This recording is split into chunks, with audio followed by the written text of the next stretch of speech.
Hello friends, welcome to my channel. तो आज BPSC का मिसलेनियस जीके का क्यूज लेकर उपस्थित हूँ। बस 15 क्वेश्चन ही हैं और साथ ही इसका डिस्क्रिप्शन है। और इसके बाद थोड़ी देरी के बाद बिहार से रिलेटेड करंट अफेयर को लेकर उपस्थित रहूँगा। तो देखते हैं पहला क्वेश्चन क्या है। ये चलिए लाइव तो नहीं है, लेकिन थोड़ा सा क्वेश्चन को हम पढ़ने के बाद आप लोग को सोचने का मौका देंगे कि आंसर क्या होगा। सीन नदी किस नगर से होकर बहती है? लंदन से, पेरिस से, रोम से, फ्रैंकफर्ट से। उपरोक्त में से कोई नहीं, उपरोक्त में से एक से अधिक। तो सीन नदी जो है किस नगर से होकर बहती है, आप सोचिए। चलिए ठीक है, तो अब आंसर बताते हैं। इसका आंसर होगा पेरिस से। अब इसका डिस्क्रिप्शन देख लेते हैं। सीन नदी, चलिए, पेरिस नगर से ही है। यहाँ पे ऑप्शन सी हमने गलती कर दिया है, ठीक है ना। बाकी डिस्क्रिप्शन सही है, ये बी ही ठीक है। हाँ, पेरिस नगर सीन नदी के तट पर बसा हुआ है। रोम टाइबर नदी के किनारे बसा हुआ है। लंदन टेम्स के किनारे, जबकि फ्रैंकफर्ट राइन नदी के किनारे स्थित है। ऑप्शन बी ही सही है। यहाँ पे ऑप्शन सी गलती से टाइप हो गया है। चलिए दूसरा देखते हैं। गोबी मरुस्थल चीन में, पश्चिम अफ्रीका में, दक्षिण ऑस्ट्रेलिया में, दक्षिण अमेरिका में। उपरोक्त में से कोई नहीं, उपरोक्त में से एक से अधिक। तो जो गोबी मरुस्थल है दोस्तों, वो कहाँ है, आप गेस कर सकते हैं। तो ये चीन में पड़ता है, ठीक है। इसका भी डिस्क्रिप्शन देख लीजिए। गोबी मरुस्थल मंगोलिया एवं चीन में स्थित है। दक्षिण अमेरिका में अटकामा, उत्तरी चिली तथा सिंतोडे सेचुरा, उत्तर पश्चिम पेरू मरुस्थल पाए जाते हैं। पश्चिम अफ्रीका में सहारा तथा दक्षिण ऑस्ट्रेलिया में ग्रेट विक्टोरिया मरुस्थल पाए जाते हैं। तो ये दुनिया के कुछ महत्वपूर्ण मरुस्थल के नाम यहाँ पे आपने देख लिया। चलिए नेक्स्ट देखते हैं। ये तीसरा देखते हैं कि क्या है। भारत भारत को उपराष्ट्रपति के संबंध में कौन सा कथन असत्य है? इसकी योग्यता प्राप्त करने के लिए प्रत्याशी की आयु कम से कम 35 वर्ष की होनी चाहिए। उपराष्ट्रपति राज्यसभा का सभापति होता है। उपराष्ट्रपति का चुनाव भारत का राष्ट्रपति करता है। भारत के प्रथम उपराष्ट्रपति एस राधाकृष्णन थे। उपरोक्त में से कोई नहीं, उपरोक्त में से एक से अधिक। तो आप इसको जब गेस कीजिएगा तो ये आंसर आप देख रहे हैं, क्लियरली पता लग रहा है, उपराष्ट्रपति का चुनाव भारत का राष्ट्रपति नहीं करता है। चलिए डिस्क्रिप्शन भी देख लेते हैं थोड़ा। आंसर सी तो ठीक है। अनुच्छेद 66 के अनुसार भारत के उपराष्ट्रपति का निर्वाचन संसद के दोनों सदनों के सदस्यों द्वारा एकल संक्रमणीय मत पद्धति से अनुपातिक मत प्रणाली द्वारा संपन्न होता है, ठीक है। चलिए नेक्स्ट देखते हैं। निम्नलिखित उच्च न्यायालयों में से कौन एक से अधिक राज्य केंद्र शासित प्रदेश के लिए है? इलाहाबाद, दिल्ली, गुवाहाटी, महाराष्ट्र। उपरोक्त में से कोई नहीं, उपरोक्त में से एक से अधिक। तो इसका आंसर होगा ऑप्शन सी, गुवाहाटी। गुवाहाटी उच्च न्यायालय के अंतर्गत मिजोरम और अरुणाचल प्रदेश भी हैं। इसमें कोहिमा न्यायपीठ तथा इम्फाल, अगरतला और शिलोंग में सर्किट न्यायपीठ स्थापित है। चलिए नेक्स्ट देखते हैं। परमाणु ऊर्जा में भारतीय कार्यक्रम के जनक, यहाँ पे देखिए, परमाणु ऊर्जा में भारतीय कार्यक्रम के जनक S A Bose, H A Bhabha, S Chandrasekhar, S Bhatnagar. उपरोक्त में से कोई नहीं, उपरोक्त में से एक से अधिक। तो परमाणु ऊर्जा का जो जनक थे वो एच जे भाभा थे। चलिए नेक्स्ट देखते हैं। होमी जहांगीर भाभा भारतीय परमाणु ऊर्जा कार्यक्रम के जनक माने जाते हैं। चलिए नेक्स्ट देखते हैं। छठा, तो वो परमाणु ऊर्जा था अंतरिक्ष विज्ञान।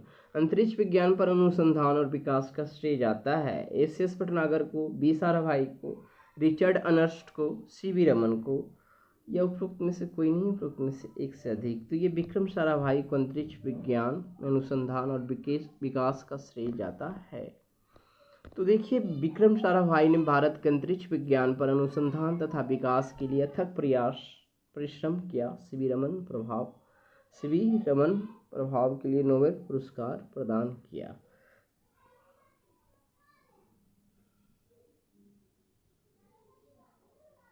ये सेंटेंस थोड़ा गलती लिखा गया।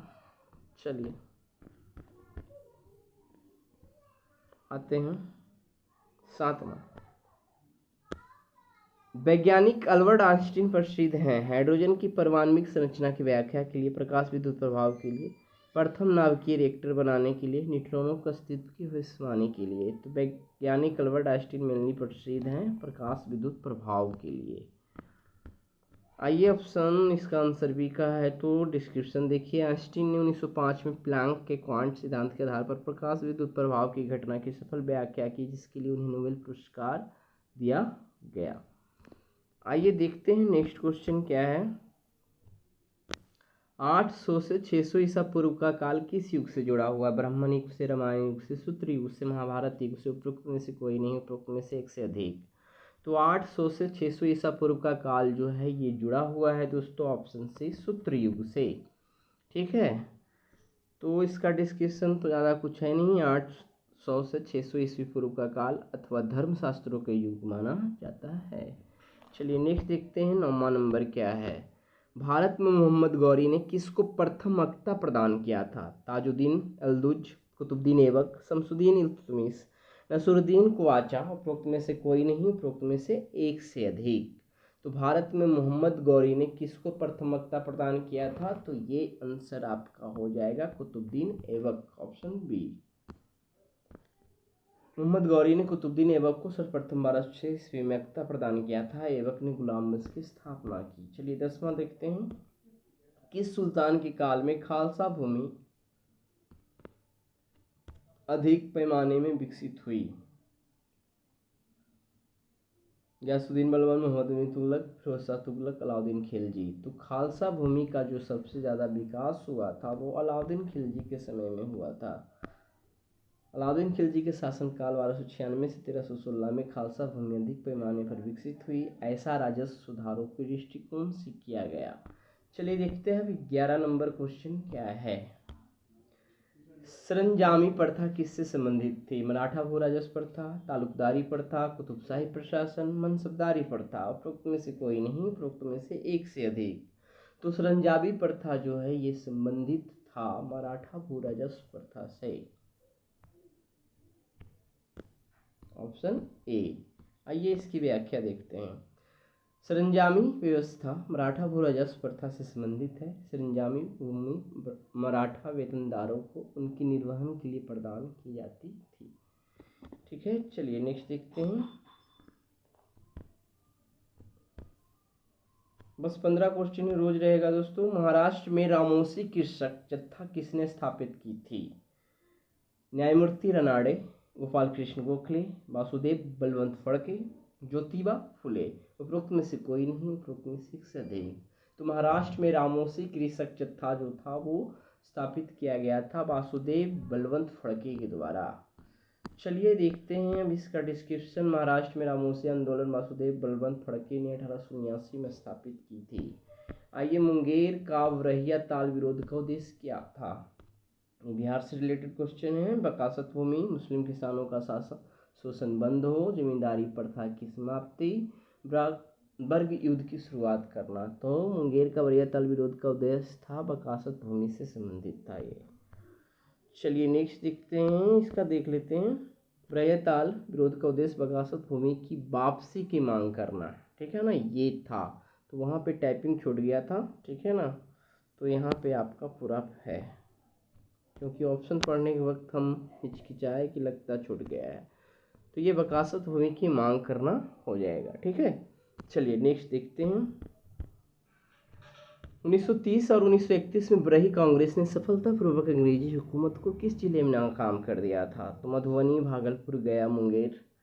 तो इसका आंसर हो जाएगा मुंगेर, ऑप्शन डी।